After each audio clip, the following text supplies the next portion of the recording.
자, 오늘 저는 본문의 말씀을 중심으로 해서 하나님의 아들 예수라 이런 제목으로 말씀할 거예요.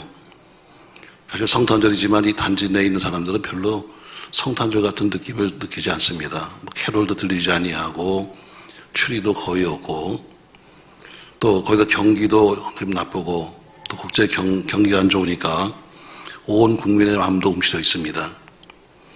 게다가 늘 부르던 캐롤송까지도 이제 저작 요건에 걸려가지고 캐롤을 부르려면 돈 내고 불러라 이래서 사실 캐롤도 마음대로 지금 쓸 수 없는 그런 입장들이 있습니다.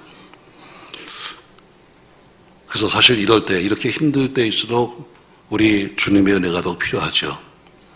어려울 때일수록 주의 은혜가 필요한 때니까요. 저 여러분 올해는 이제 12월 마지막 주간입니다만 내년도에도 그렇고 경제적인 파손 여러분 특별히 여러 사람들 삶 속에 물질적인 어려움이 없길 바랍니다.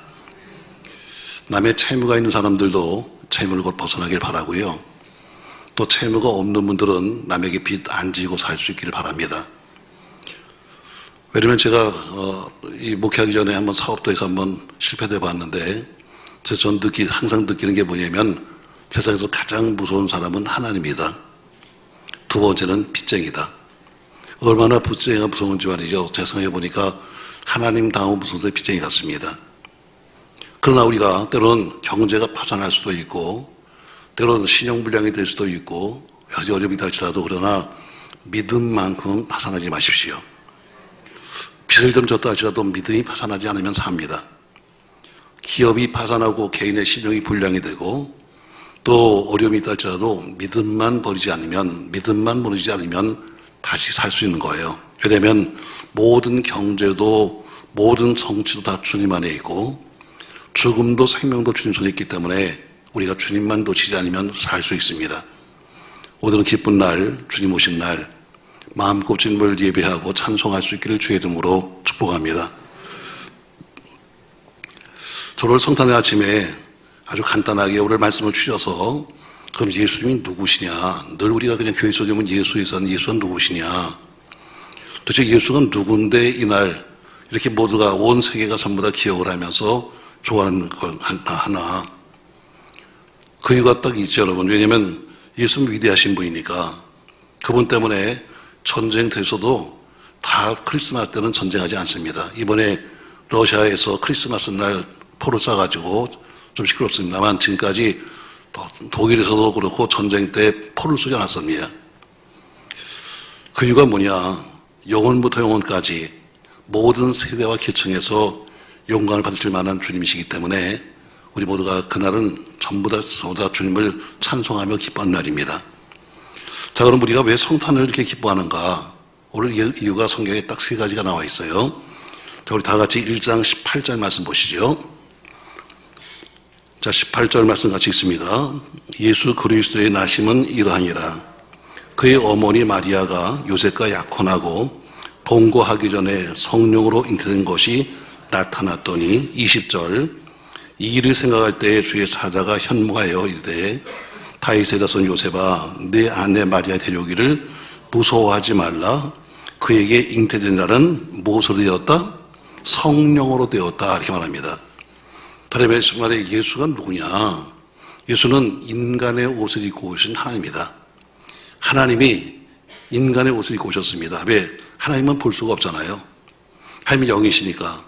그러니까 그 하나님이 육신을 입고 오셔서 우리와 더불어 함께 사시면서 우리와 함께 계셨던 바로 그분이 예수입니다. 그래서 인간의 옷을 입고 오신 예수, 하나님이 예수님이다.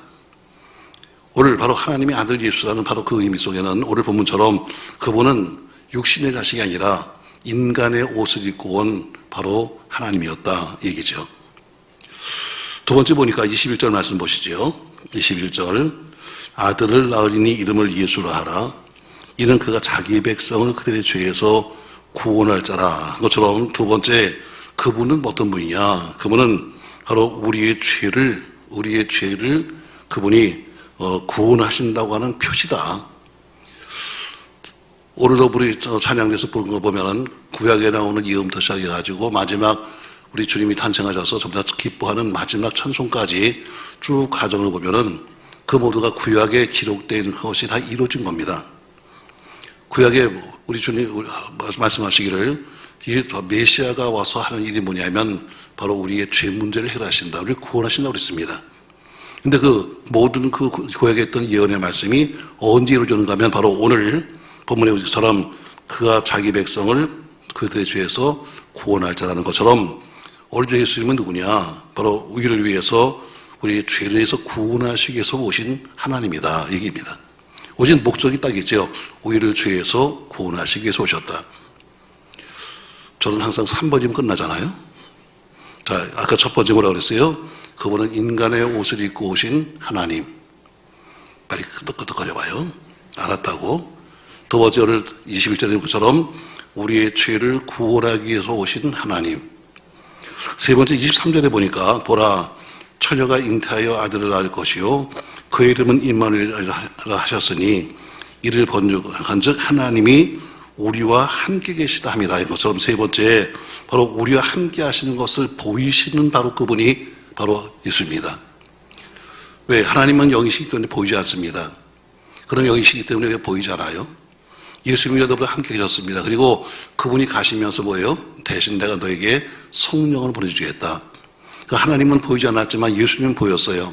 근데 그분이 대신 가시면서 성령님을 보내서 내가 너와 함께 있는 것을 보여주겠다는 것처럼 지금 우리는 성령님과 저보다 함께 있는 거죠. 결국 오늘 그분이 하시는 건 뭐냐면 우리와 함께 하시는 겁니다.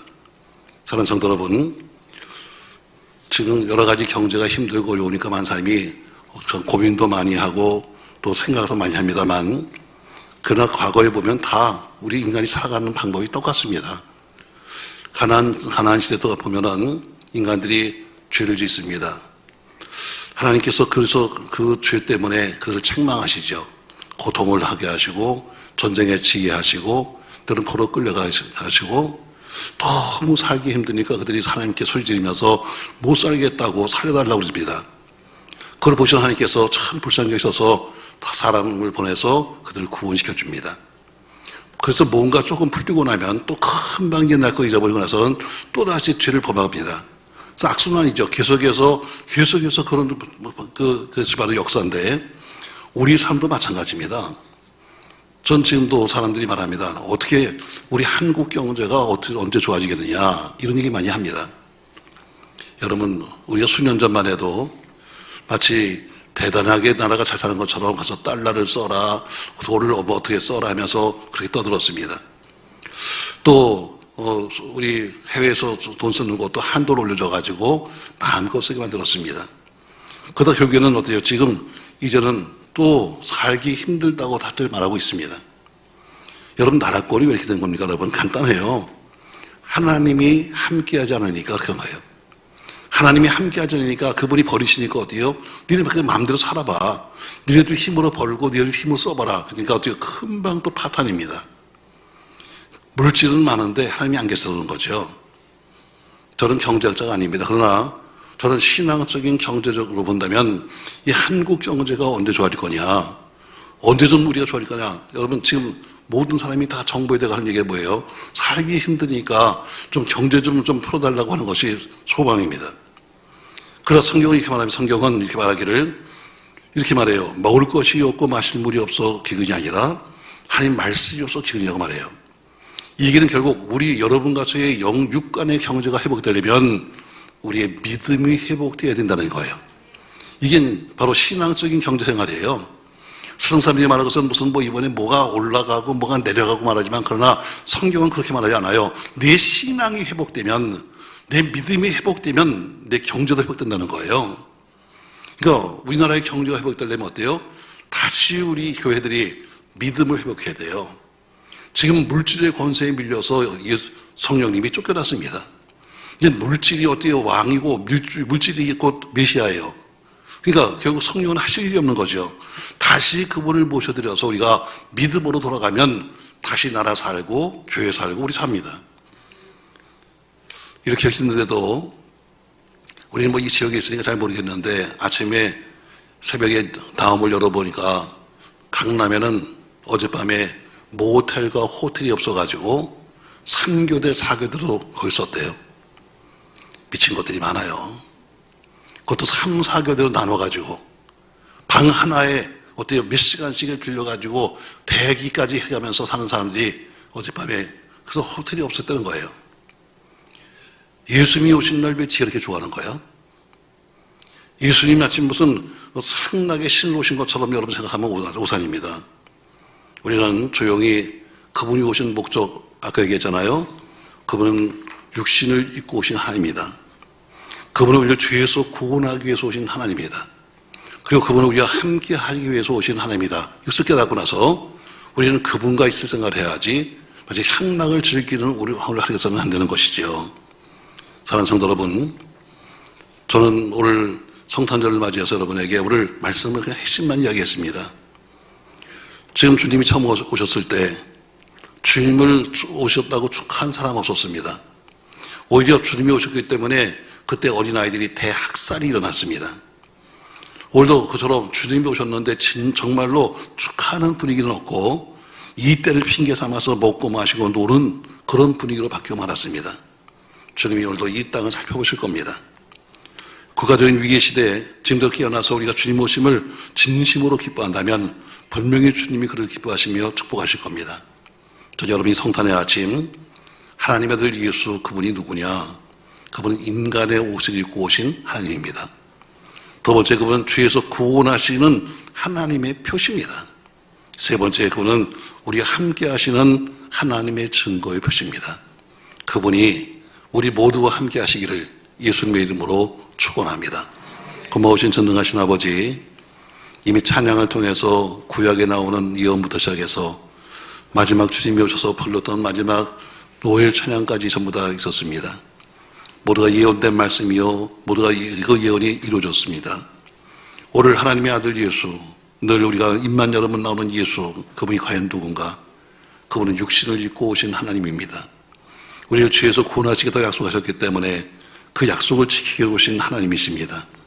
우리와 함께 하신다고 말씀하셨으며 지금도 함께 하시는 바로 그분이 예수님이십니다. 우리 그분과 더불어 함께 연말을 지내고 새로운 믿음으로 한 걸음을 더 나가게 하시되 믿음으로 모든 것이 회복되고 믿음으로 모든 것이 승리하는 견력사 있도록 축복하여 주시옵소서. 예수님의 이름으로 기도합니다. 아멘.